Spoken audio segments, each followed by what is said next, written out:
Okay, you're good. Good evening.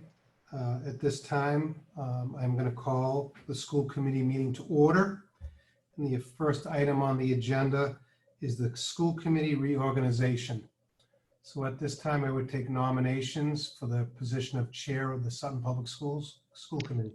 I would nominate Paul Brennan for chair. Second. Okay, are there any other nominations? Seeing none, we'll do a roll call vote. Bruce Edwards, Aye. Peter Tufts, Aye. Kristen Clark, Aye. Nate Jerome, Aye. Paul Brennan. You are the chair of the committee. Well, So thank you. I'll turn it over Thanks. to you to fill out the rest of the board. You will fill out the board and then do the script. You really could have done the script. I'm just saying. I'd entertain, Time, so I figured you'd be better at it than me. I'm sure it's not true. I'd entertain nominations for vice chair. Nominate Peter Tufts. Second? Second. You got it. It's a second and a third. Any other nominations? I like his chances. I like his chances. So this is roll call vote. Bruce, oh, wait, I do have a line card. You know, I didn't know if I'd have a line card ready, but I did. Nate, Jerome, aye. Kristen, Clark, aye. Bruce, Edwards, aye. and Pete. And Brennan, aye. So that's 4-0 with an abstention. And how about a nomination for secretary? I'll nominate Bruce. I think we just keep it going as it is. A 2-year go. stint. It's another Second. slate. No other nominations. Nate, Jerome, aye. Kristen, Clark, aye. Pete, Tufts, aye. and Brennan, aye. It'll carry 4-0 with an abstention. Excellent, thanks. Now, because Ted didn't read it, and we might be in violation, I'll just go through the script for remotely conducted open meetings. And I didn't take the time to cross any more out, so it should be about as much as last time. As a preliminary matter, this is Paul Brennan, Chair of the School Committee. Permit me to confirm that all members and persons anticipated on the agenda are present and can hear me. I know we've been through the committee. Mr. Friend, you're on. Nancy, you're able to speak. Excellent. And Laura, welcome. You'll be on. You can hear us. Yes. Excellent. And we can hear you, so that works great. This is an open meeting of Sutton School Committee. Is being conducted remotely, consistent with Governor Baker's executive order due to COVID-19. You should have heard of COVID-19 by now. In order to mitigate the transmission of the COVID-19 virus, we have been advised and directed by the Commonwealth to suspend public gatherings, and as such, the governor's orders suspend the requirement of the open meeting law to have all meetings in a publicly accessible physical location. Further, all members of public bodies are allowed and encouraged to participate remotely. The order which you can find posted with agenda material for this meeting allows public bodies to meet entirely remotely so long as reasonable public access is afforded so the public can follow along with the deliberations of the meeting. This meeting will feature public comment. There's a public comment phone number, and we have special guests who, what we'll do, Laura, is have you speak in that specific agenda item. Typically, we'd ask during open forum for folks to speak. For this meeting, the school committee is convening by video conference via the Zoom app. It's posted on the town's website. The meeting is being recorded, so if you leave your mic off mute and the dog barks, it's recorded and shared forever. So be aware of that. Please don't screen share something you wish you hadn't screen shared. All of the meeting material is available on the website, and you can get to that through the school district website and the school committee. We're getting close. Meeting business ground rules. We are now turning to the first item on the agenda. Before we do so, permit me to cover some ground rules for effective and clear conduct of our business and to ensure accurate meeting minutes. I'll introduce each speaker on the agenda. After they conclude their remarks, I'll go down through the line of members. We now know the lineup, inviting each of you to provide names. If there are items where they're going to be, it seems like there's going to be a lot of conversation, I'll swing through several times until we can clear through that. Please speak clearly. For any response, please wait until the chair yields the floor. State your name before speaking. If members wish to engage in conversation with each other, please do so through the chair, and each vote will be taken via roll call. There you go. That's the rules of the game. First item on the agenda is the school committee reorganization done. Public forum. Is there anybody on for public forum that wanted to speak? Chairman, Yes, Mr. Whittier. I'm not sure whether you want me to speak here or under the line item that's there, but I'm just here to talk about the 27 A's proposal and the concern we have over the language change. So Yeah, advise me. I'll do like with Laura and the MOU, because my guess is there'll be back and forth and questions, and that would just work out a little easier. Fine, thank you. Others? Another item done. Next item, consent agenda. This is the bill schedules of June 15, June 22, June 29, July 1, and the minutes of a June 15 meeting. I'd look for a motion. And Nate so moved it even without turning the mute off. Is there a second? Second. Any discussion or questions, Nate Oh, I'm glad you read lips. I'm good for now. Thanks. and Kristen, Good for now. Bruce? Oh, Bruce, I you're can't on read mute. lips unless you can see them. Go ahead. Unfortunately, I have lots of questions. What do we got? You ready, Nancy? The bill schedule of 6/15, page 3. There's under tech. There's a $6,000 charge for E-rate consulting. Just curious as to what this is. That's our yearly fee that we pay for E-rate participation. What is E-rate? E-rate we apply to for a variety of different things, and we get discounts. We get it with IT supplies, computer supplies. We get a lot of big discounts through E-rate. Okay. Page 4. Just curious how we incurred fuel charges in May if we weren't running, or were we running buses? Which one are you on, Bruce? Page 4, the 6/15. 6/15, okay.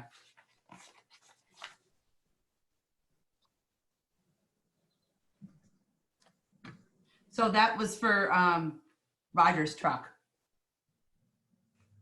Oh, Yeah. okay. All right. Page 16 of the same 6/15 bill schedule.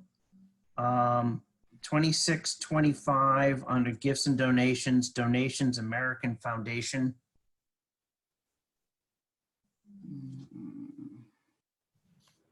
I'm gonna have to get back to you on that. I don't have that in front of me. 622 building use revolving Bates, page 10.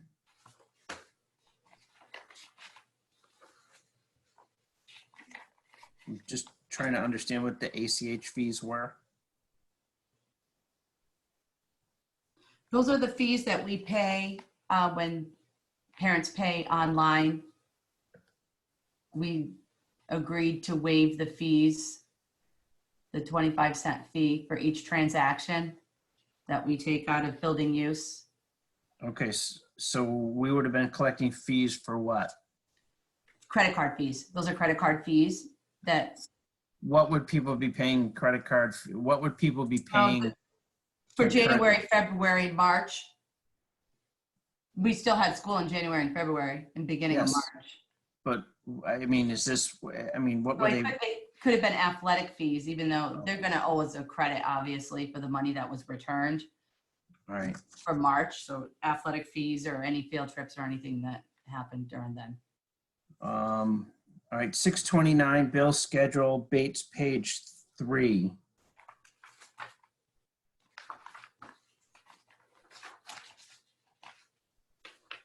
Right in the middle, $88, union training lunch.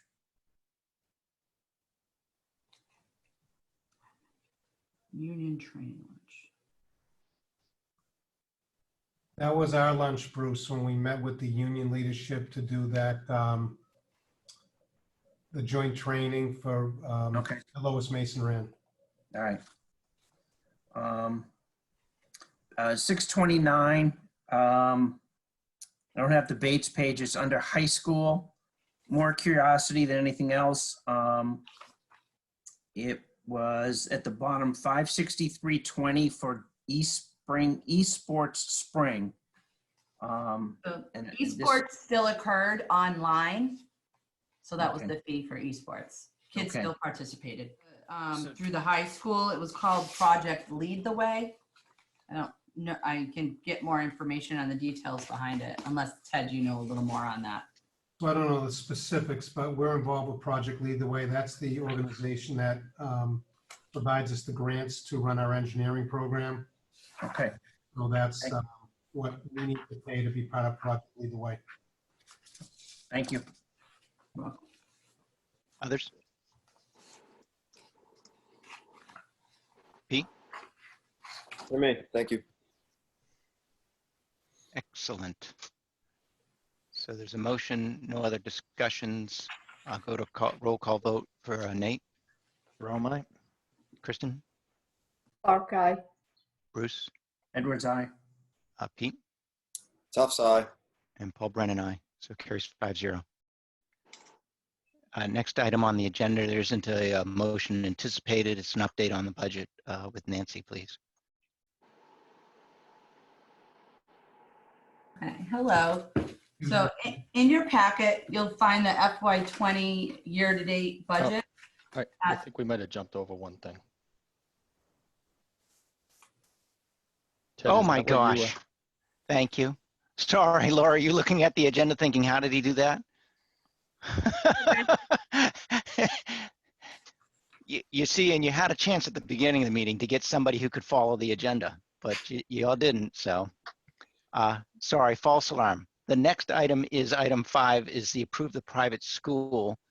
This is Laura, and Laura, I'm going to do as bad with your name as with Kristen's. She can tell you I'm horrible at it.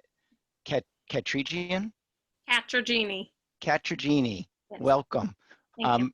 What we'll do here is I'm going to ask Ted to introduce, then we'll get your kind of input. And in much the same way, we'll go through with a round of questions. We'll go a couple circles depending on how much is needed. I will say this is a new topic for us. So I would anticipate there'll be questions both specific to you, Laura, and also questions that I want to try to direct towards Ted as we kind of sort out how we're supposed to do this. Okay. So if you could, Ted, if you could give us an introduction, please. Like you, this is new to me. I've never been involved in this request before, no matter where I've worked. So when Laura came to me, she said she wanted to expand the Montessori program in town and open a multi-grade program in grades 1 through 3 and possibly extending to grade 4 in the future. I spoke to Laura a couple of times, and the reason why the school committee is involved is under Mass General Law, Section 76, Section 1, for the purpose of this section, school committees shall approve a private school when satisfied that the instruction in the studies required by law equals in thoroughness and efficiency, and in the progress made therein, that in the public schools in the same town, but shall not withhold such approval on account of religious teachings. So I believe that Laura is going to take you through and explain to you how they develop the curriculum, how they use the Mass state frameworks as a guide, But being a private school and being Montessori, they have a different approach to teaching and learning. And so although they're going by the frameworks, they do a different approach. So I'll turn it over to Laura so she can speak to the proposal. So just a little bit about me quickly before I talk about my approach to the school. I've taught in public schools, 6 to be exact, 6 different districts. And I had difficulty in many of the districts because there were so many mandates put on us from administration, and the children were not learning to what I thought was their potential. So before I had taught in Sutton this past year and absolutely loved it. But before I had taught in Sutton, I had taught in other districts that would critique every word I said to my students. And I had administration coming in and counting the positive remarks I said versus the corrections I would give. And so it really made me look at education as a whole and think about how kids could learn better. And I had always been interested in the Montessori philosophy. And so I had looked more into it. And so my husband and I purchased Country Montessori, which is currently a preschool and kindergarten. We finished the purchasing process in April of this year. And my goal is to not only be a preschool and kindergarten, but to offer an elementary school program that would have high education. It would be a high quality education with an alternative way of learning for those students who cannot sit in a typical classroom and make the progress that they need. So the Montessori approach to learning is very hands-on. It's a lot of concrete manipulatives, so the children get to play with manipulatives and get to understand how the skills that they're learning are relative to real life situations.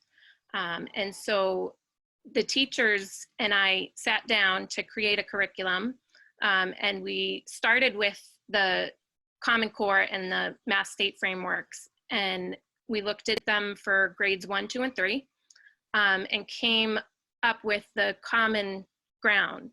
And so from there, we built monthly themes that the children, because this is going to be a multi-age classroom, all children will be learning a specific theme, but it'll be differentiated according to their learning style. And they're going to have the opportunity to kind of guide their learning. So through Montessori, they kind of choose it's going to be a project-based assessment. So the children will choose what type of a project they will do as a formal assessment to show what they learn through the month and the theme. So just as an example, one of our themes might be the 7 continents and 5 oceans. All grades 1, 2, and 3 need to meet specific standards on the continents and the oceans, but they're going to meet it at different levels. And the children are going to choose kind of how in depth they want to go and with their research and what their project might look like to show that they have mastered the standards that they need to for their grade level.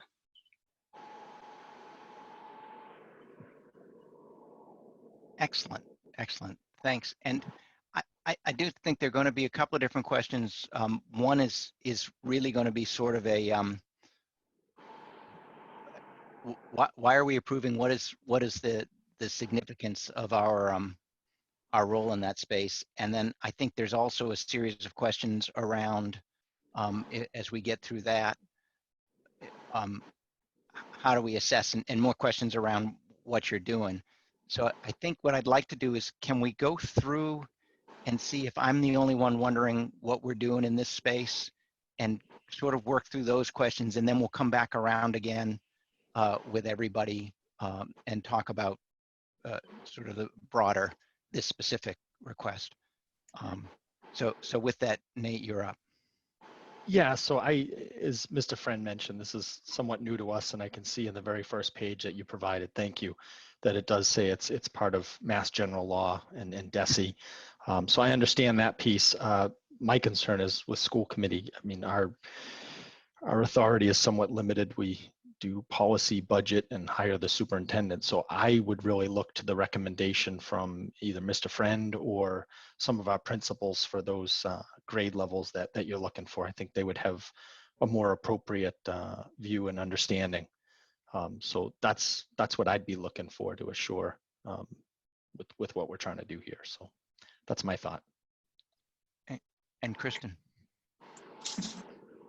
I agree. I looked through this and I can give you my thoughts based on from where I'm coming. But I think ultimately the people who have the best ability are people like Ted, or first grade teachers, second grade teachers, third grade teachers. So I'd be interested more to hear what Ted has to say about all of this. But this is, complete new world for me. So I can give you my own opinions, but is that really what you're looking for? I don't think so. Bruce? I echo the same comments as Nate and Kristen. I'd like to have input from perhaps Jez Merriam and some of the folks in the elementary school, since they did have a year. But I don't know enough, and just from reading this, I'm unsure. Got it. And Pete? Yeah, I echo the same. Thank you. Well, I feel a little better in that's my piece in trying to make sure we understand where we're at. I'm for sure not qualified to judge good, bad, the program, or really to understand the differences of what you'd have in the typical elementary school versus the Montessori model. It's just, I'm not familiar. So what I do is with that, put Ted on the spot and ask, how do you assess the value there, right? So from a law perspective, if it's our approval, I think sort of universally the committee would be looking for some level of assessment from you and your team that has expertise in the area. So as I said, this was new to me. Montessori's been in town long before I arrived here. And we've had a great working relationship, but it's only been preschool through preschool and kindergarten. We transfer the students after school. When they're in preschool, when they come here, they go up there for after school programs. So what I might suggest, first of all, I know Laura, she's an outstanding educator. But again, for me to judge well, first of all, the design of the Montessori program is a great model to do project-based learning, to assess learning through projects and through final assessments in that manner is a direction that I think our public schools should be doing more of. So what I would look to do is, because this is new to the town, is work with Laura for the first year, meet with her, probably on a monthly basis, to just kind of meet with her and go through what she's doing, work with her if she has any questions around the curriculum, and to help her through the process. She's talking about 22 students total through 3 grades. And I'd be willing to do that because in the end, those students, well, not all the students will be from Sutton, but the students that are from Sutton will have to re-enter our public school. And so it's of interest to me to make sure that the students are getting an education that parallels the education of the public school. But it would be my recommendation that you approve this with the understanding that I would meet with Laura on a regular, in all likelihood, monthly basis to review the curriculum with her. the progress on the curriculum. Super. Thanks for that input. And I'm going to go around again and I'll open it up broader, or if folks want to go back to questions with Ted, but Nate. No, like I said, I'd be looking to the educators on this one. So no further questions from me. And Kristen? Agreed. I think having a plan in place is huge. I like what Ted's saying. It's important to foster growth. And if kids have another opportunity, a different way to learn, this is great. Why can't we see it through? So I think it's important. The key here, I think, is that we've got a plan, that Ted's got a plan. Bruce? So when kids come out of the program, do we test them? How do we know? How do we ensure that these kids, when they come out of grade 3, I think it is, and go into grade 4 in Sutton, how do we know that they're at the same learning level as the kids that have been in the Sutton school system? So what we do every fall is when students come back, we do map testing. And so map testing is a math assessment and a reading assessment. And we do that every fall for all students. So that will give us a quick snapshot of where those students lie within the curriculum.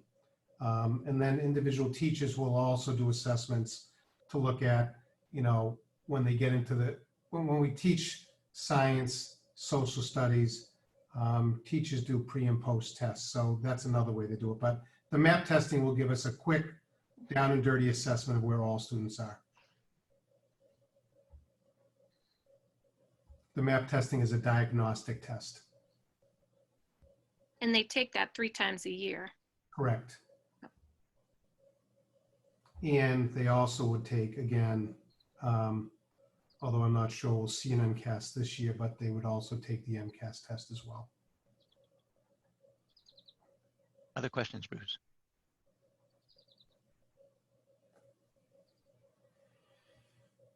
No, I'm all set, thanks.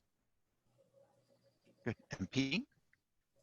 I guess only because budget is our primary concern, just for the public as well, anyone else watching, this would still continue to be a private education until they entered into 4th grade, and then they become part of the public system again. Correct.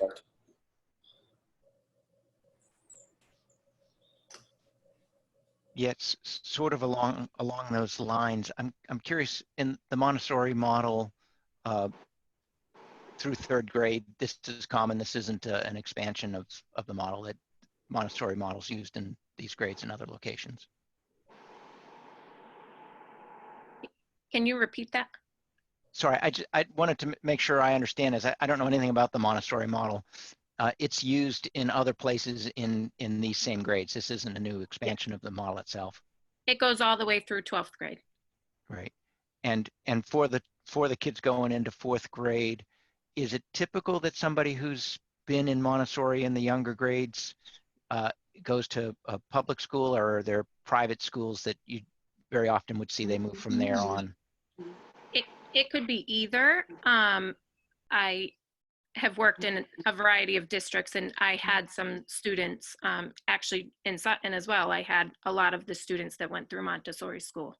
But I'm not saying that I'll stop at 3rd grade. It's just at this time I'm looking to go up to 3rd grade. In the future, who knows? But yes, public school or private after that. And is this something that we would have to approve annually? No, once it's approved, it goes to the state of Massachusetts as an approved private school. And do they do, what assessment would they do? The state of Massachusetts or the student? Right. The state of Massachusetts. They don't do an assessment. It's up to the school committee. I guess I'm missing the piece. So if we vote and approve now, this wouldn't come back to the committee. We've basically approved it and you're off to the races. And I like the suggestion, Ted, because it just isn't something I'm familiar with. So getting your expertise in there and saying, can I understand what's going on and share and work for that first year? I don't believe it had happened. If things went sideways, who would step in and say, hey, Laura, love the program, except there's some things that aren't working right? It wouldn't come back to this committee. It wouldn't be the state's assessment, because it's a private school. The assumption is that the parents would say this isn't working right, and that's how it would fail.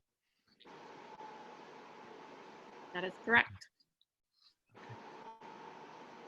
And if you did, sorry, go ahead, Ted. Sorry, in 10 years, other than visiting and dropping students off at Montessori, we've had no real contact around any issues of curriculum or their programming.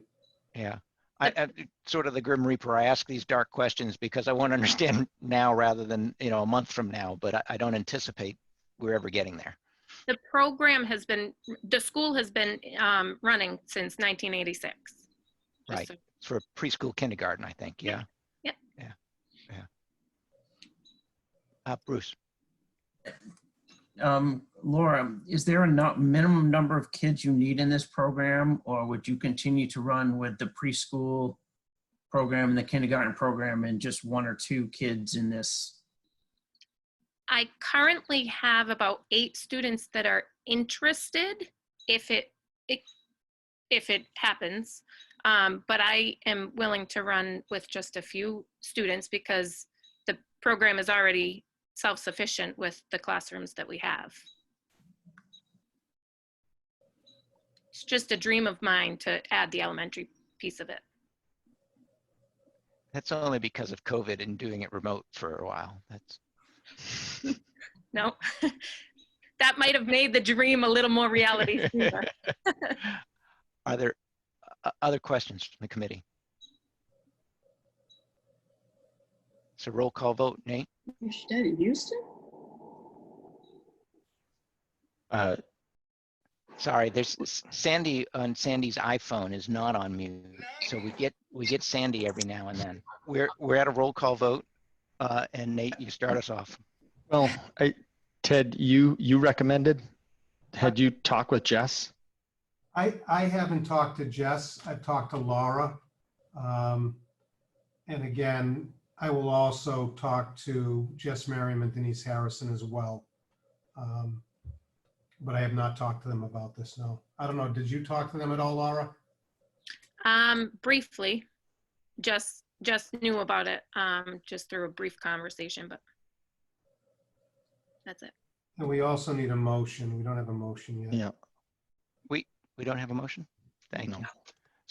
So Nate, have you got further question on that or suggestion, or do you want to? Well, it's not that I'm against it. Like I said, it's kind of new to us, and I wouldn't mind if it's something we could get a little, at least input or blessing from Jess and or Denise. I'd feel better about it. Again, it sounds pretty good, but I'm not an educator. I'm a school committee member, so I just want to make sure we're doing everything appropriately. So I think the way you'd have to be able to do that is you'd bring it back to a meeting, they'd ask Ted to talk to them. Laura, what's the timing on that?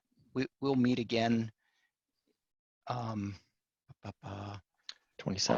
July 27. If this held off, when do you have to provide commitments? I'm looking to start the classrooms in the fall, but it doesn't hold me off waiting for you. I mean, I'll continue preparing things in the meantime, and then wait for the board to make a decision.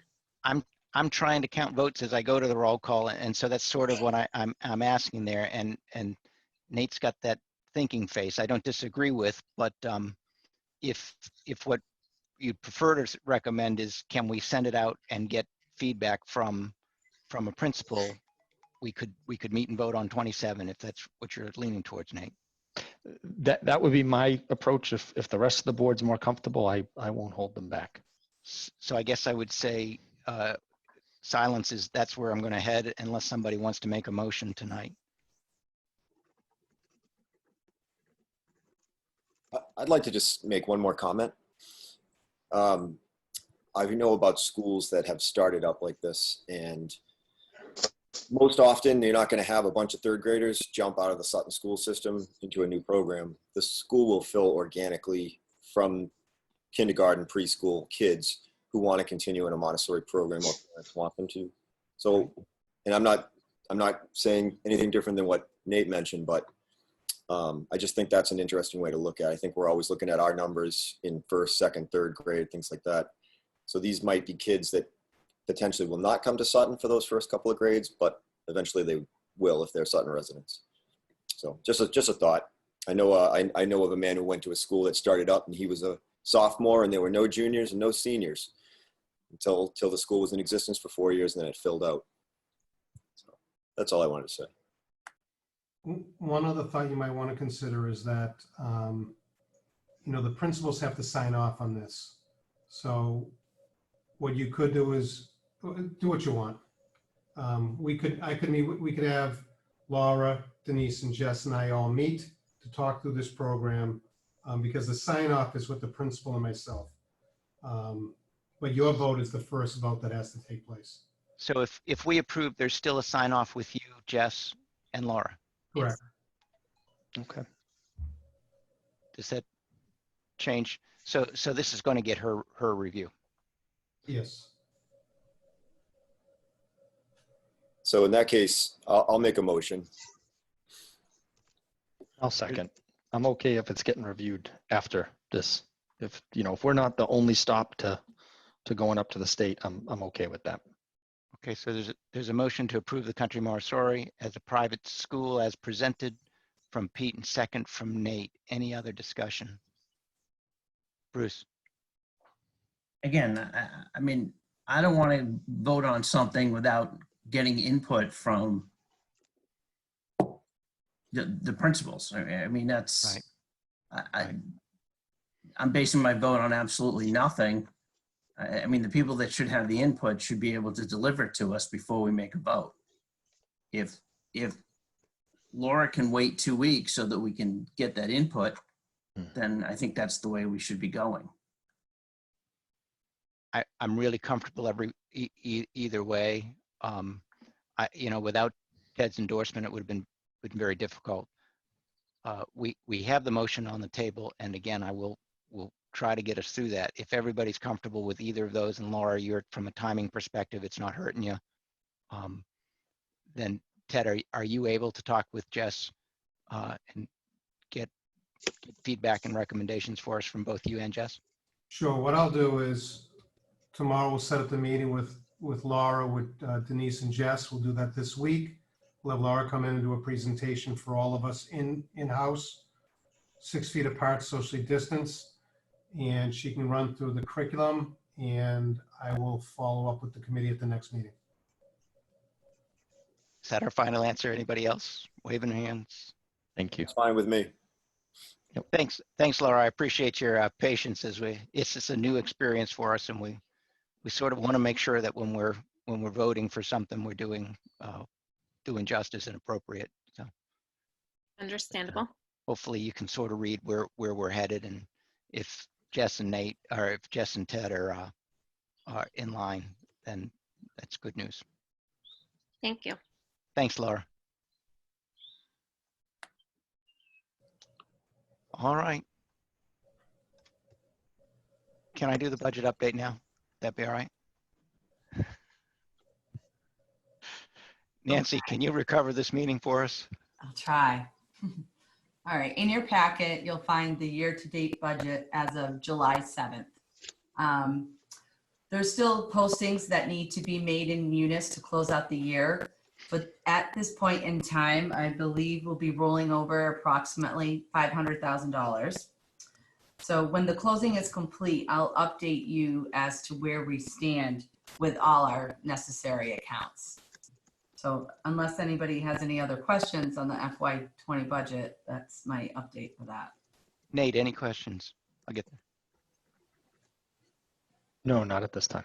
And Kristen. I'm trying to find it right now. It's more about custodians. I Yeah, believe there were were multiple lines where we went over. Can you tell me why we went over if we didn't have kids in school for the last couple months? I know we've also been doing our summer cleaning and all of that. What would put us over? Let me just look real quick. So if you take, it's a lot to do where people are placed in the budget as versus where they ended up in payroll, because Okay. there's a lot of movement that happens. So if you take all 4 schools, we won't be over. If you take the balances of all 4 schools, we shouldn't be over. Do you know what I mean? So the setup that we have this year will be the custodians we have in each school moving forward, right? Sometimes Roger moves them Okay, for various reasons. So somebody I have in the high school in the budget might be moved to the early learning center, and just the salary differences don't keep them in line. So when you look at it, you got to look at it as a whole for all schools together. okay, so it's pretty much a moving target all the time. So we can get close to where we need to be, but because of what Roger may do from year to year, that's always going to be moving then, right? Right. Okay. Yeah. Okay, thank you. You're welcome. And Bruce?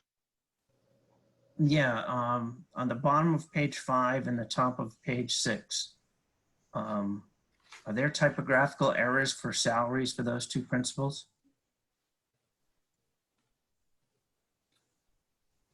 So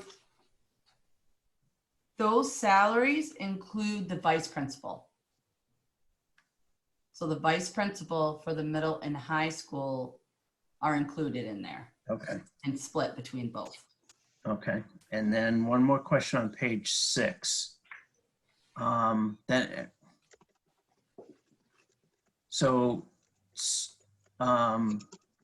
SPED curriculum team chairs. What is that? So they oversee, Ted might be able to explain that better than I can. I'm gonna.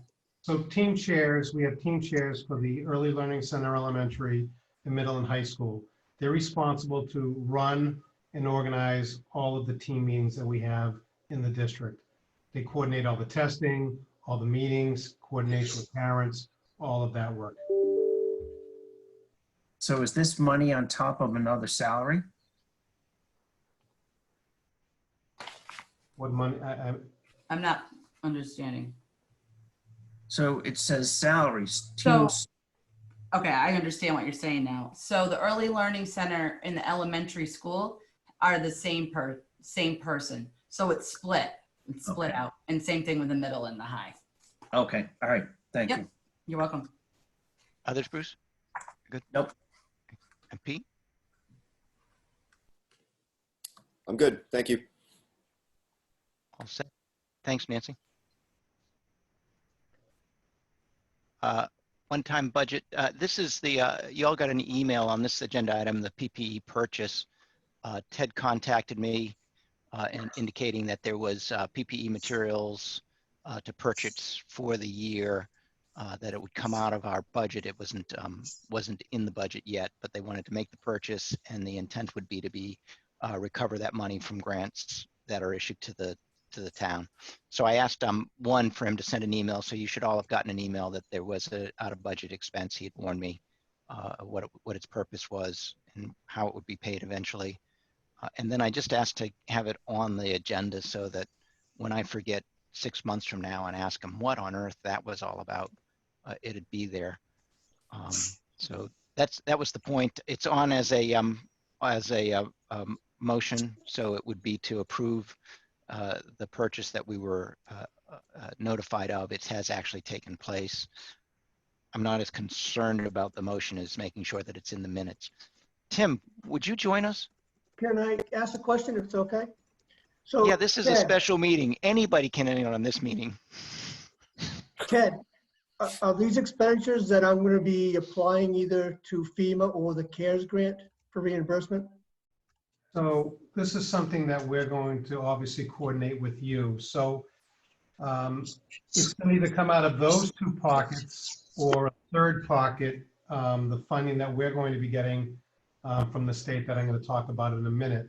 So the town received $842,000. Is that the FEMA grant or is that the CARES grant? That's the CARES grant. Okay, so you got the CARES. And in the CARES grant is reimbursing 100% for technology. And then anything else that's eligible, we have to first apply to FEMA for 75% reimbursement. And then if we get it, CARES will cover the other 25.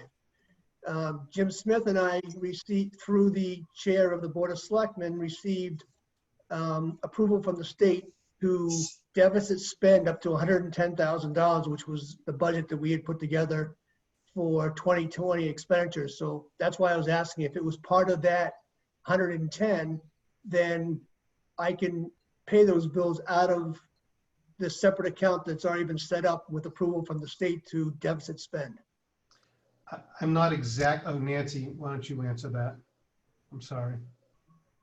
So some of them, Tim, you already have. Right, I've got the 30,000 or so for all the laptops, yes. Yeah. And then there's about another 30,000 of just the PPE for facilities. Are those the spraying machines? Spraying machines, antibacteria, disinfecting spray, all that stuff. All right, and that was all part of the $110,000 budget. So those invoices can come to me and I can spend those out of that $110,000 authorization for deficit spending. DOR will not hit our free cash for that. Oh, okay. So it doesn't have to, so any of those, it doesn't have to come out of the approval that you're asking for right now. I can take care of those separately. We can send the invoices directly to you. Yes. And then, okay. I'm not going to ask for a motion. It sounds Thank like it's covered and it's in the minutes. So How we did that. I would say though that the point of having this on the agenda though is more than just figuring out how over the next 6 months or over the next year or longer, we're going to be hit with different things that we have to purchase under COVID-19. So the town has a pocket of money.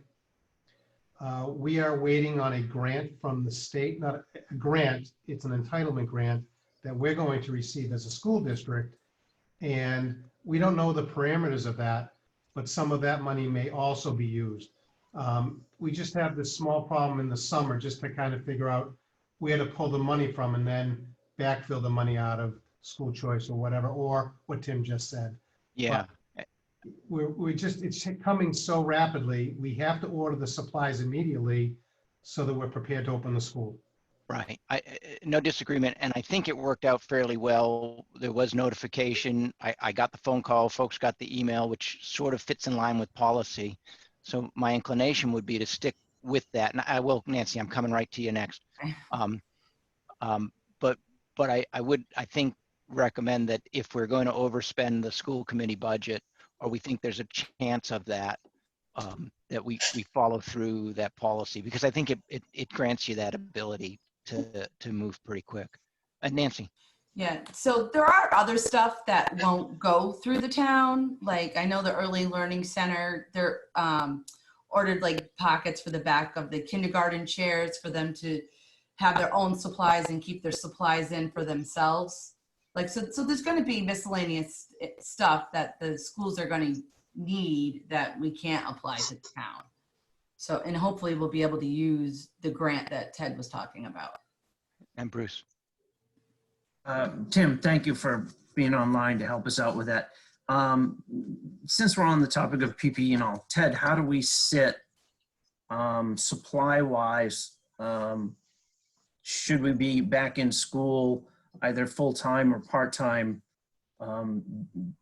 as originally planned? How big is our stash of supplies? We're in good shape. The only thing we're waiting on is hand sanitizer. We have hand sanitizer, but the amount we're going to need is extensive. And we're being told by the vendor that we should have it in plenty of time for school to open. We've got plenty of masks. We got the face guards. We got the aprons for the nurses. We've got gloves, and we've got several months supply of all those items. So we're just waiting for the hand sanitizer, and that's, I'm going to also talk about that in my in my update as well. Sorry, I was going to say if, and I'll come to you, Kristen. I'd like to settle out on the whole, how do we deal with the overspending budget piece and just close that out. And Ted, if you're going to cover updates around what do we do, how are we set for the year, it will get covered. But Kristen, did you? It's just more about what's going to happen in the next year. Okay. So Then is it all right? We absolutely want to get to that. I just want to close out first things first, but then open it up. Yeah. So I had said that my recommendation is stay with the policy we have now that I understand you're going to have to spend, give us a call. We'll send an email so folks are aware of the spend. I don't think that should slow you down too much, and it prevents the committee from, at the end of what will be another crazy year, scratching our head and saying, well, how did that line item get spent? Is that reasonable, Ted? Are you concerns with that? I have no concerns with that. Super. Two more and we'll go right back to the interesting questions as quick as we can. So we're going to pass over the approve the out of budget expenditure on the PPE. It sounds like it's covered and we're in good shape and the minutes are in there. Award bids for 2020, 2021, and that's Nancy. This is for the French River Collaborative. Yep, for the French River Collaborative and the Education Cooperative. So we participated in a collective bidding process with the French River Collaborative and the Education Cooperative. The bids were opened at various dates in May and June, and based on the results of the bids, the participating school districts agreed on awarding bids to the following vendors. So I'm looking to the school committee to receive approval for the 2021 school year for these vendors. For the copy paper through WB Mason, custodial supplies, Mansfield, WB Mason, Simplex, Hilliard, Vacuum Store, Supreme, Interbro, Central Poly, and Quill. Our fuel oil is through Peterson Oil. Office supplies, Cascade School Supplies, Quill, National Art and School Supplies, School Specialty, Scott Electric, WB Mason, Standard, and then through the Education Cooperative, which is our cafeteria supplies. So for the bread products will be Duva Distributors, frozen supplies, Thurston and ACE Endico, our milk and ice cream through New England Ice Cream, and our non-food cafeteria supplies is WB Mason. And lastly, the vending is Coca-Cola. So I'd look for a motion. Make a motion to approve. Second. Nate, Jerome, I. Kristen, Clark, aye. Bruce, Edwards, aye. Pete, Tough side. and I didn't say aye yet. Did I cut anybody off who wanted to question? This has been a pretty standard. Go ahead. I haven't voted yet. Nancy, it appears to be pretty much the same list as last year for vendors. Was there anything new or anything that dropped off from last year? Not honestly, they're mostly the same. There was a couple new ones that came in, but most of them are the same that jumped right back on. Okay, thank you. Pricing. Yep. And Brennan and I, nobody's screaming, so it's still going to carry 5-0. Sorry about that. It's a little backwards. MOU. Continuing with the tradition, we've got a guest on this one. Ted, can you help bring us up to speed with the MOU with the Sutton Teachers Association? Well, we've already gone through this. I think it might be best for Michael Whittier as the union president, maybe talk about his concern about the language change. What was presented at the last meeting, what we're simply trying to do is have the teachers get paid over 27 pay periods as opposed to 26. Doesn't change anything, but we did change 1 or 2 words in the agreement, and the union is not willing to go with that change. So I'll let Michael speak to that. Thank you, Ted. So the concern that we have over it is the memorandum as it's written takes the specific language out of the contract. And actually, Mr. Edwards, explained it perfectly last time. And it really has nothing to do with whether or not there's an increase or cost of living increase or anything like that. It simply indicates when the steps and lanes change. That's what it does. So by taking out the two words that the school committee had voted on, in essence, you're freezing steps and lanes. And I don't think that was the intent of the committee to do that, but it changes the language. All we did was change the payment. That section B, Article 2, Section B, only deals with payment of salaries. And so what we really did was take out, because it normally says are effective on the first day of school. And we changed it to are effective on August 20th, 2020, so that it reflected what was actually being done. So it's just a matter of keeping the language the same so that the steps and lanes occur as they would normally do. It would, to do what was done would be an unfair labor right, because we didn't negotiate it. So that's why we're just trying to clean it up. And Ted, that's your understanding also as Mike's describing it. It is. When I spoke at the last meeting, I misspoke because I didn't understand by changing that would change steps and lanes. And that has to be negotiated separately. So, you know, for the purpose of this, it really is, in my mind, just a simple, because we're in the process of negotiating anyway. This is simply to spread the payments from 26 to 27 26 pay periods to 27 pay periods. And it's just for this 1 year because for some strange reason, that one day messes everything up. The leap year day messes everything up. I cannot fathom why it does it, but it does it. And we've had this problem over and again, so. Nate, comments or questions? Nope. Kristen? So in essence, that line is essentially non-essential then. So why do we have it in the MOU?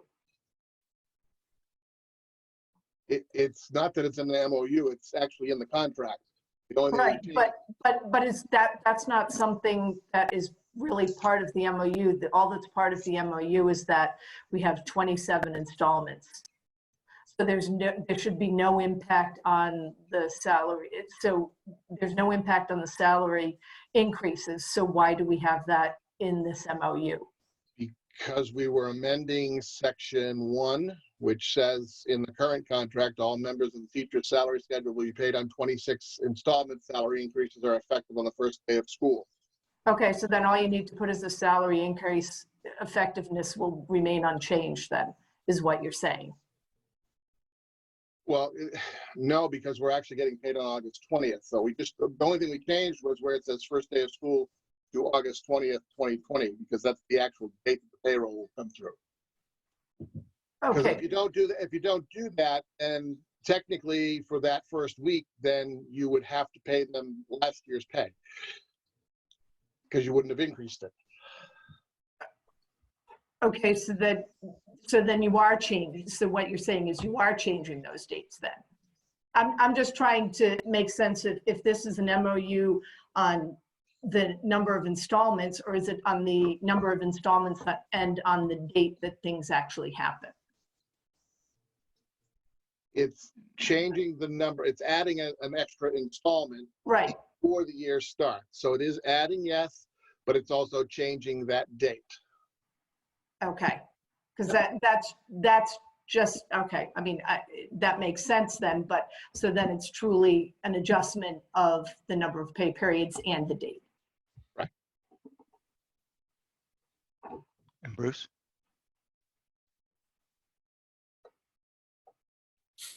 He's trying to figure out the mute. Okay, so we'll go into the. Thank you, Mike, for recognizing that I understood what was being said. Pete? Nope. Thank you, Mike.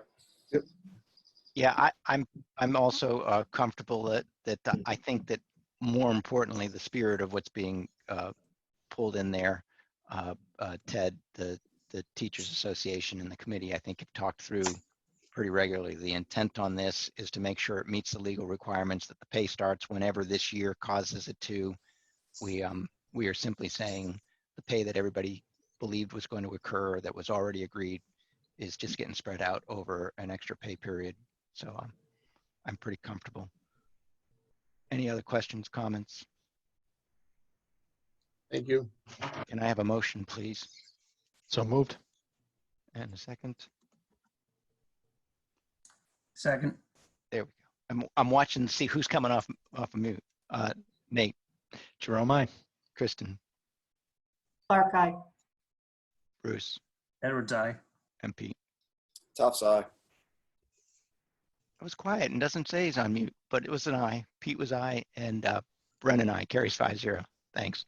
Thanks, Mike. Oh, we're just about, we're there. It took a little while, but we got to the fun one. Mr. Friend, can you tell us what the heck is going to go on? When is my child going to go to school? Are you going to have everything? Are they going to relearn? What's happening? Well, that was quite a lead-in. I'm still having trouble focusing.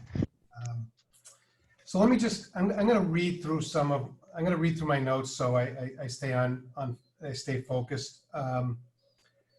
But just to give you a general overview of where we stand, and then I'll open it up to folks to ask me some specific questions.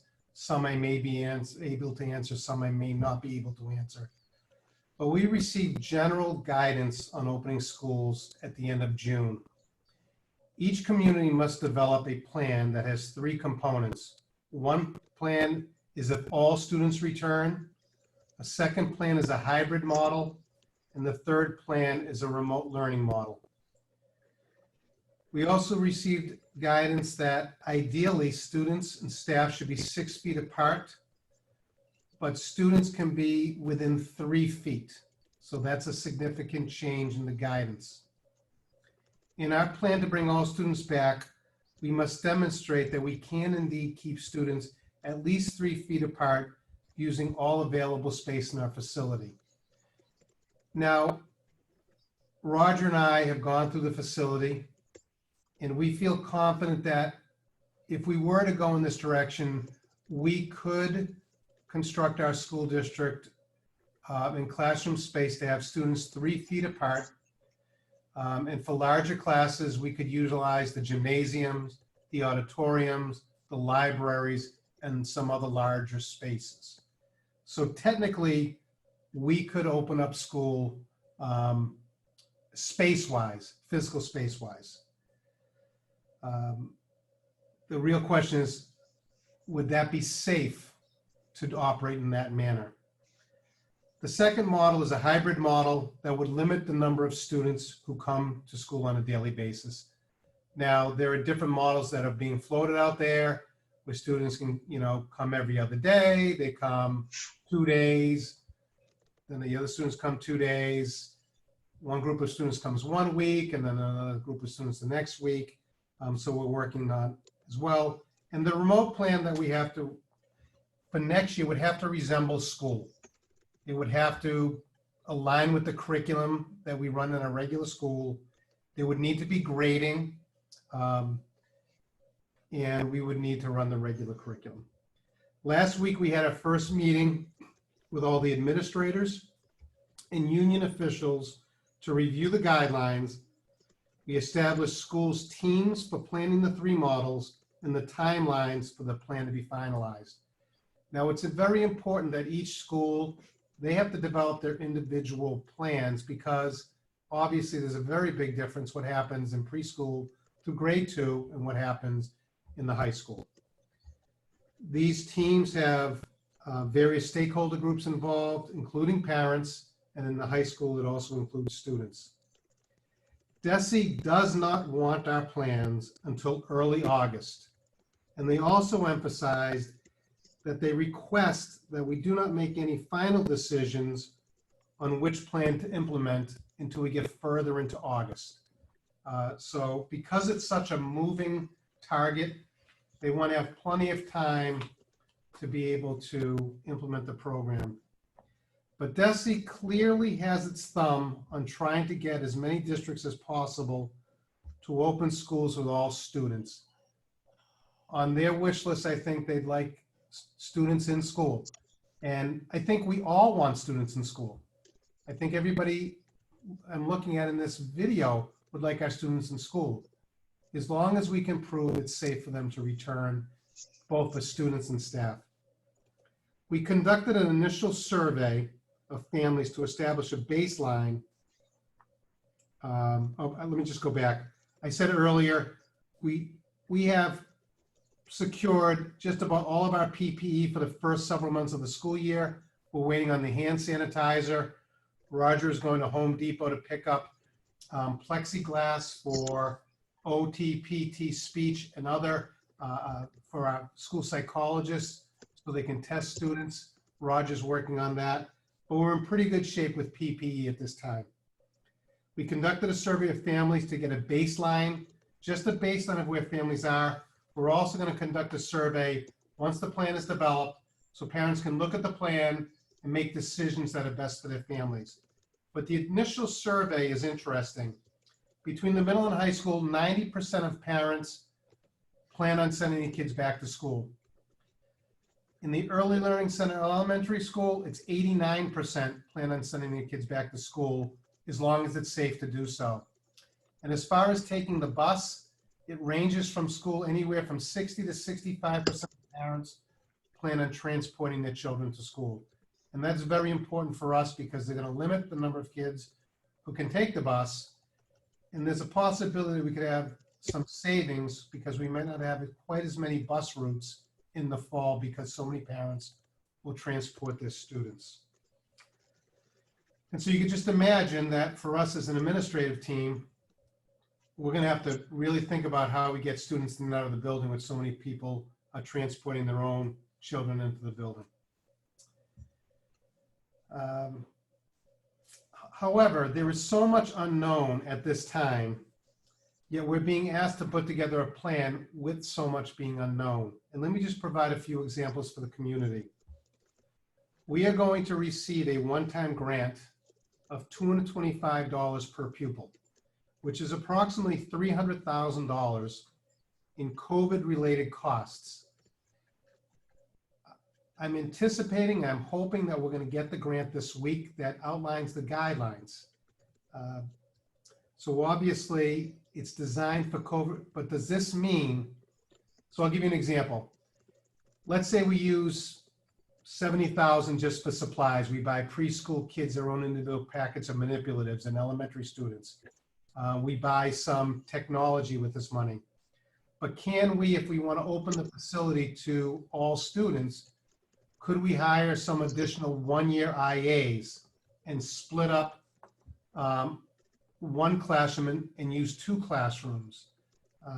Can we use it to offset some existing costs?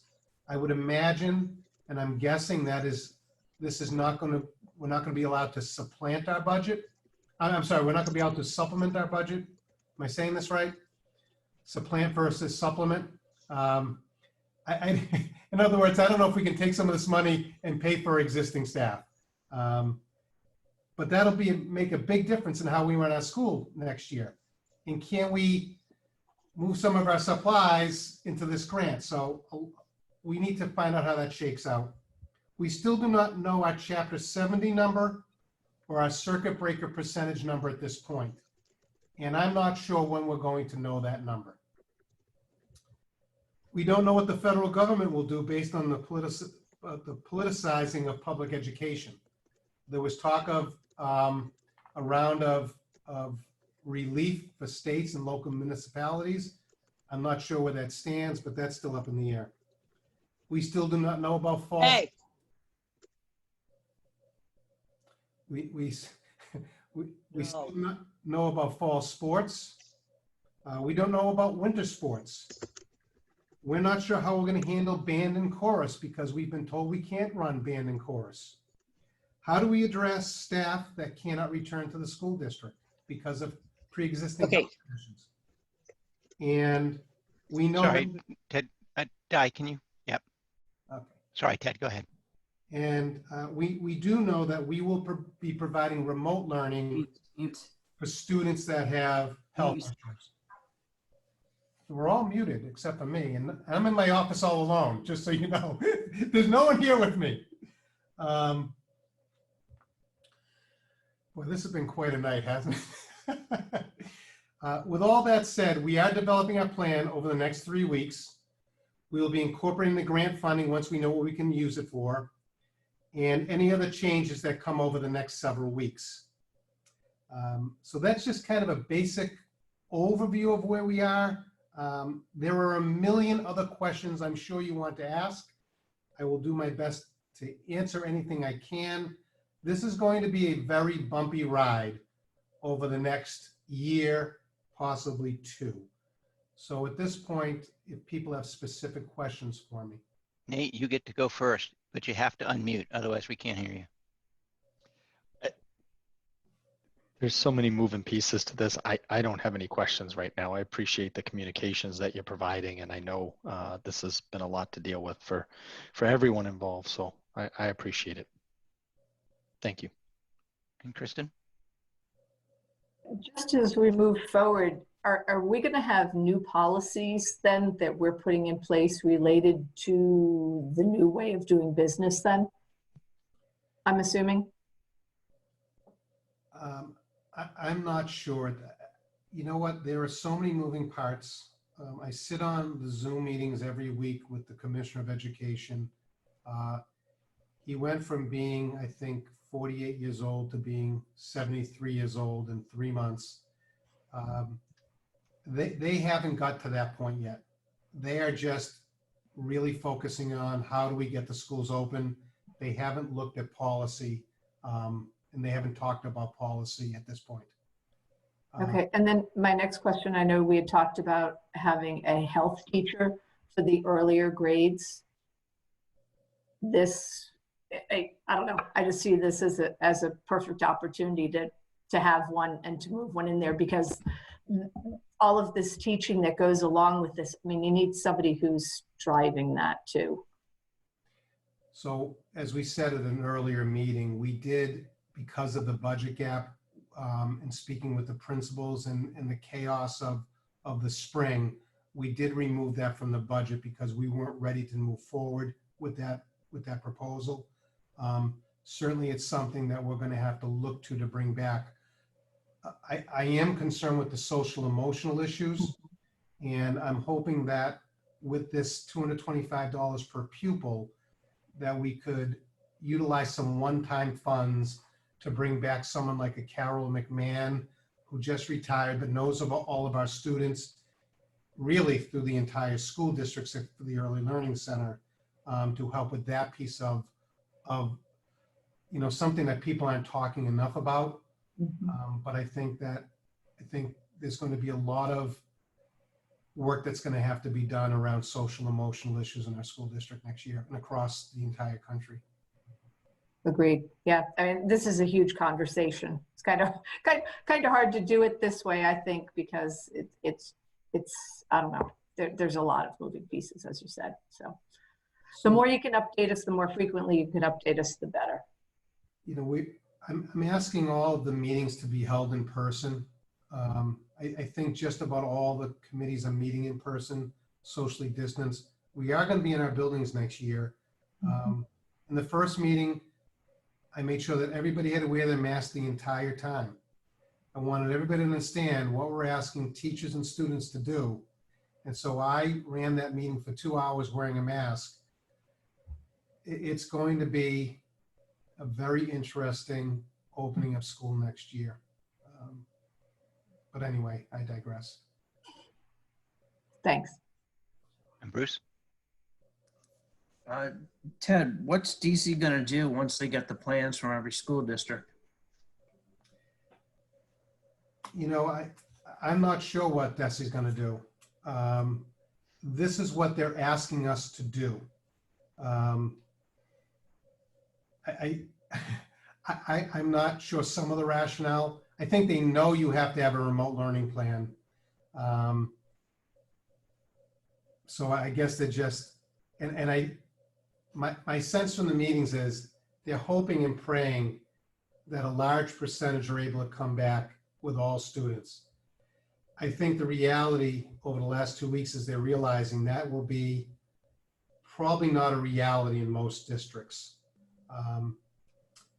But again, this is what they've asked for, and this is what we're providing them. I will say that we might, Denise Harrison's calling me.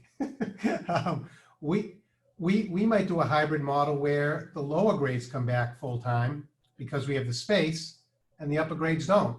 But I don't know until we see what type of funding we have, because we need to make sure we have coverage. But this is what they've asked us to do. And I know in those meetings, they're really pushing, if you can open, open. And I think unions are going to have a lot of say across the state because they're concerned about the safety of the adults in the facility. So that's a good segue into my next question.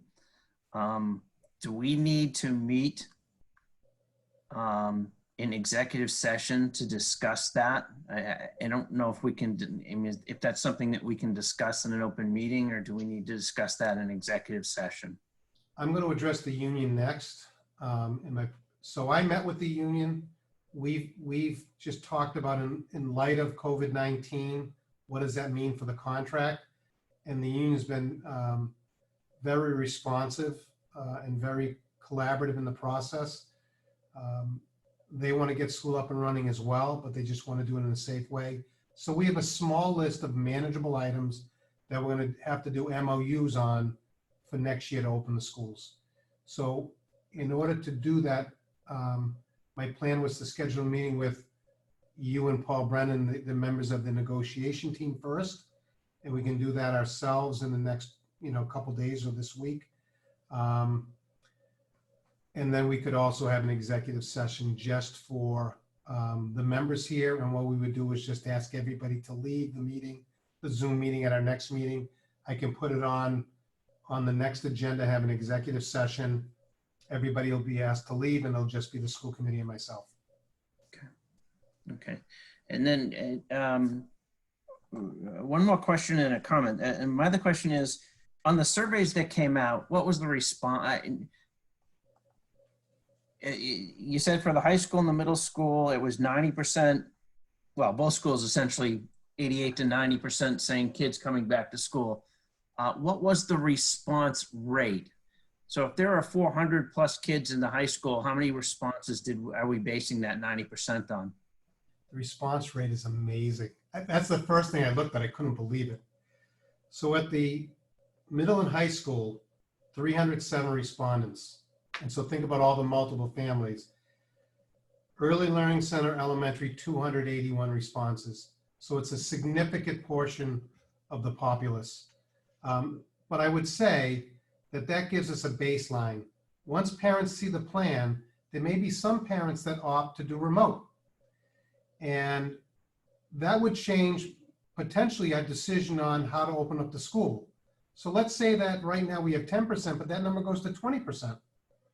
Well, that changes the amount of spacing we have in classrooms and how we might approach the plan going forward.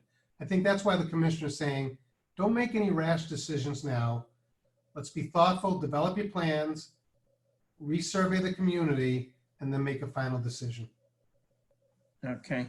And my last thing is, with the plans that are being made, I mean, it goes without saying that the safety of the kids and the staff are paramount. That's the highest priority. I think the second priority that should come out of these plans is knowing when to pull the trigger to go back to sending people home when it gets bad. That if we don't have that right, we're going to pay for that forever. Yes. So we have a team, including Cheryl Owinski and Michelle Donovan, working on developing those specific plans and guidelines. So they're not fully developed yet. And you're right. That's an issue that keeps me up at night, because you could just imagine as we get into the fall and you get into cold and flu season and you start getting families sick, there are protocols being developed to address that. But you're right. What do we do? We're going to have to be very clear with parents. This happens. school shut down for 3 days or however the protocol, but that's being developed right now as well. Thank you. Pete? Just a comment. I think we talked at one time about leasing classrooms to some outside entity. That looks pretty good right now. We have that extra space. And I was just, while we were all talking, I was just thinking about some of the things that if we do some of these hybrid plans, you know, how do you make sure that the 11th grader from one household is on the same week as his sister from another grade, you know, and trying to branch off all these kids who are going to be possibly home alone with an older brother or sister at different times. So just very, take your time putting this together. Yeah, you just highlight one of so many things that we're looking at. We've got some creative ideas for programming at the middle and high school, but I want the teachers to vet some of these ideas. I don't want us to think, you know, we want a lot of holes poked into any ideas that we have so we get it right. But we have a lot of space in our facilities. The Early Learning Center, if you think about that space, we have those huge double classrooms, and we could keep all of our lower grade kids 6 feet apart. But the thought that kids in kindergarten and preschool and first grade are somehow magically going to stay 6 feet apart or 3 feet apart is just not living in reality. And we have to get a head around that we're asking kids to do things that they are just not designed to do. And no matter how much training and how much teaching we do of kids, we you know, in those old grades, we're always having them work together and play together and do things together. And now all of a sudden we can tell them they can't play together and they can't work together. It's going to be an interesting time in those lower grades, but we could open with all the students there at once. Just one other comment, wearing these types of masks for a period of time, they're very uncomfortable. And so for parents out there that can do a little shopping and find something that's going to fit their kids and make them comfortable, just to be ready for it. I know a lot of kids aren't really leaving the house right now and maybe haven't had a lot of experience wearing masks. Just finding what's comfortable and what's going to be tolerable at school. I'm glad you brought that up. One of the requirements by the state is that parents provide cloth masks for their children. It's interesting, Crayola has come out with a set of masks for the week, but it is going to be required that students bring their own cloth masks. We have 12,000 masks for students who don't bring masks to school. So we have plenty of masks that we can use for students who, for whatever reason, they forgot a mask, weren't able to bring in a mask, and we will certainly work with families. I know that there's a group of parents in the community that are making masks for all of our teachers, which is wonderful. So you're right, though. I wear masks. I have a greater appreciation for doctors. To think that they wear masks through surgery like that is amazing. It's very uncomfortable. Pete, you got the first one on my list, the mask piece, and I think it's I don't remember where I saw it, but there was a pleat out there, and we should be putting that pleat out as much as we can. Please, please, please don't wait until the first day of school to tell your kid, oh yeah, you got to wear a mask. Get them practicing and using it. We wear masks at work, and as you said, Ted, it's possible to do. It's possible to do without saying I wear it for a political or I don't wear it for a political statement. But within the school, if the regulation is you got to wear a mask, for these kids, they got to get used to it sooner rather than later. I think it's worth putting a notice out, and I'll go around again, but I think it's worth putting a notice out saying it'll be a cloth mask. It'll be one of the rules if we do open. Try to get your kids used to it. Athletics, you're going to, I will go around again. I'm going to go through my list, and then athletics, what's the situation there? I talked to Christina. supposedly they're coming out with a statement this week. Just so all of you know, I've met with Christina and I've met with Ann Corin. And so if we do not have fall sports, we are going to utilize Christina Tamala in a different role in the fall, and she will be teaching Spanish. And we've had conversations with her about that. And we'll work that out. But they're supposedly coming out with some guidance. It's a little frustrating for me that sports holds such a place in delaying decisions, and yet a month ago they told me we couldn't have band. And I think about sports and I think about contact sports and the amount of contact and breathing and touching, and yet we're still in a holding pattern on sports for the fall. It's just shocking to me that we're in this spot, but hopefully we'll know this week. I think you're sending out alert now messages, or you've been sending regular messages with the community. I want to get on. I think maybe I've fallen off the list, but I just wanted to bring that up. If folks are in the community and they want to get, I know you are sending updates. If they send a note to the school, you could add them to be included, I assume. Yeah. Yes. Right.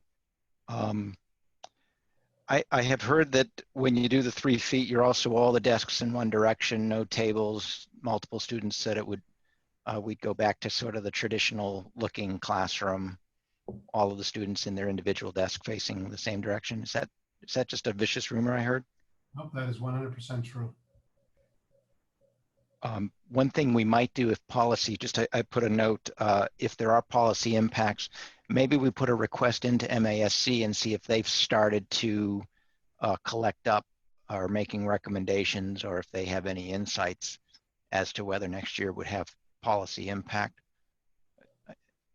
Yeah, it's funny Kristen mentioned that. Like I haven't even been thinking about policy. Right.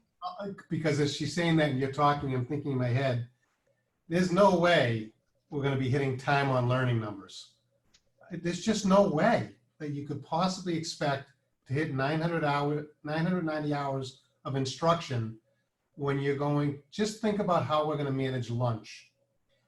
We're going to have to give regular mask breaks.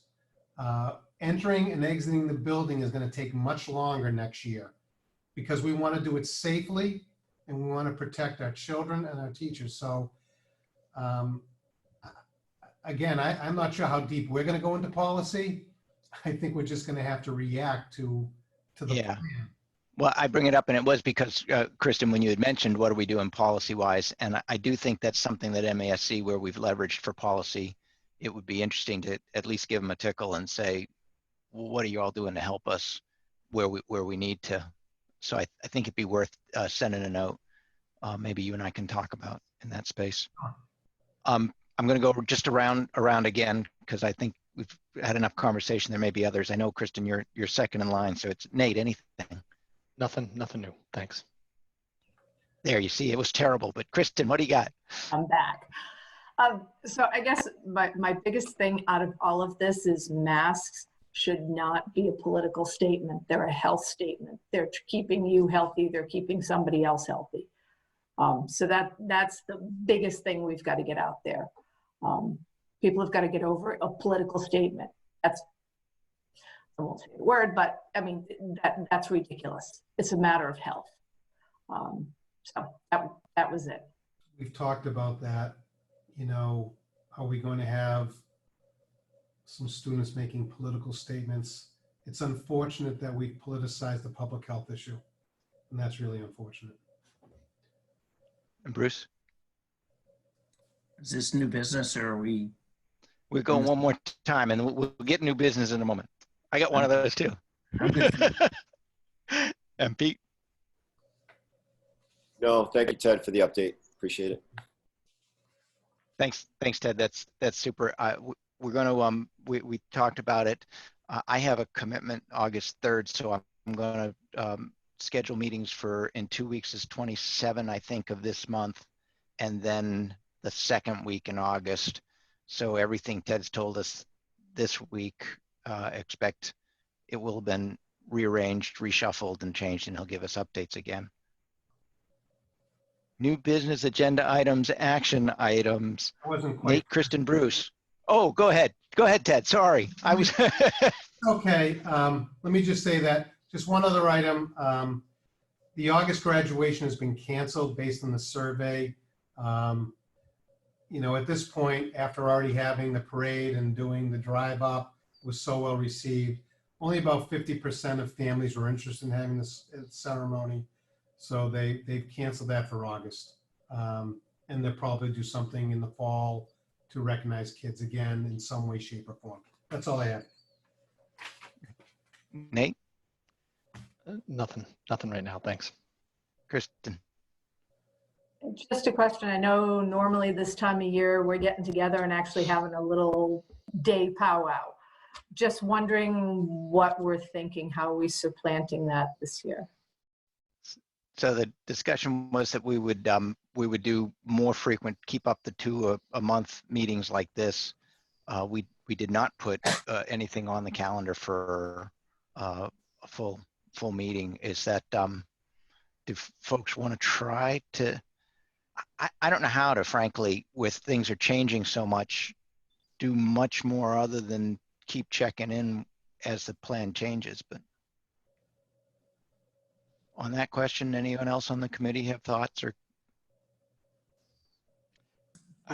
I always enjoy the full day session because I think we cover a lot, and it helps us go into the year. If there's any way to do it and socially distance, I think we have enough classroom space available if need be, that we could all be pretty far apart and just yell a little louder. But it would be nice if we can find a way to fit it.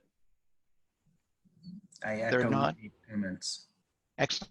All right, then what I'll do is I'll send out a note and try to get some dates and then work with Ted for the biggest classroom possible so we can wear our 6-foot bubbles. We can just use the team room. That's plenty big. Everybody have their own table. And I would suggest, though, that probably more, maybe 2 weeks prior to school opening. By then, we'll have the latest information. Give you more time to digest what the plans are. Speaking of digesting, just think about lunch too. That's really important. Sure. Got you that sandwich and salad. You're all set. Bruce, this is sort of, I don't know whether it's new business or more of the update, but what have you got for us? So it goes back to my question on one of the bill schedules, esports. Sports and a fee. Sounds like we should be charging participants. So before we got hit with COVID-19, Nancy and I have been talking about what would an appropriate fee be for esports, because it doesn't have all of the same costs associated with regular athletic programs. And so I think Nancy and I think we were talking, I forget the exact figure, but we were looking at maybe the fee being $150 or $200 for esports, because there's not transportation involved. There's one coach, there's no officials. It's not, the AD's really not overseeing this. So it's kind of a hybrid program, but it's a hybrid club that has some significant expenses. So I would say to the committee that we should come back to you within the next 2 school committee meetings, either the 27th or the 10th of August, with a proposal for a fee for esports. Does that sound okay? Perfect, thank you.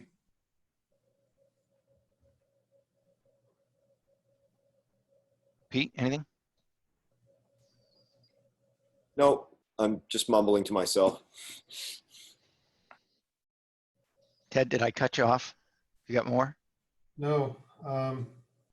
I would just say the most difficult part about the job right now is you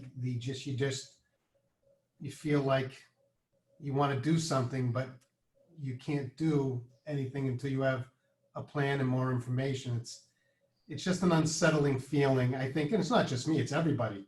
I know that I read posts I don't have Facebook, but my wife reads posts to me in the morning about comments that teachers are making about wanting to come back, but wanting to make sure we come back safely. So, my message to the community continues to be the message is, over the summer, everybody needs to relax to the best of their ability.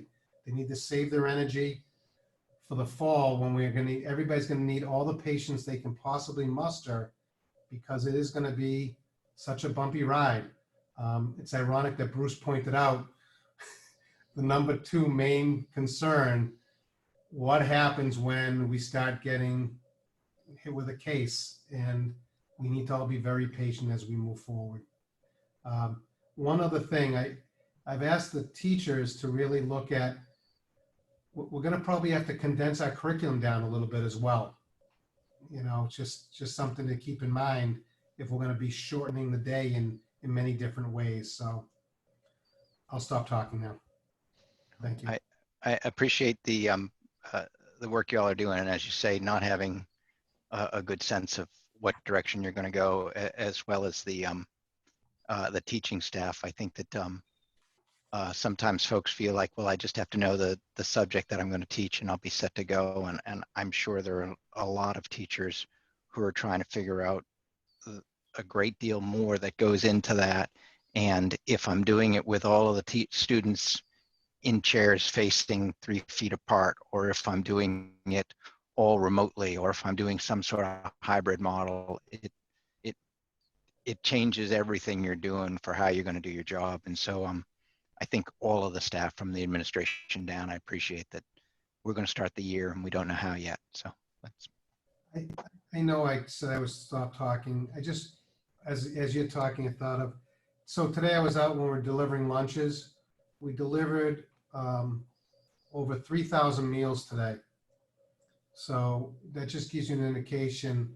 A lot of us don't see it in our lives, but when I go outside and see all of those families lining up and we're hustling out, delivering, and we've got a great, our cafeteria and kitchen staff have done an amazing job. Samantha, our cafeteria director, she's gotten a number of grants. We're giving out fresh vegetables. We're giving out breakfast and lunches for an entire week. They've done an amazing job, and tip of the cap to all of them. But it's a scary, in a town like Sutton, to see so many people lined up needing that service. One more time. One more motion. I will make a motion to adjourn. Second. Nate, Jerome, I. Kristen, Clark, aye. Bird's eye. oh, I Offside. thought we had it going, man. It was like the wave, and then that section didn't. Good night, everybody. Thank you. Thank you, everyone. Have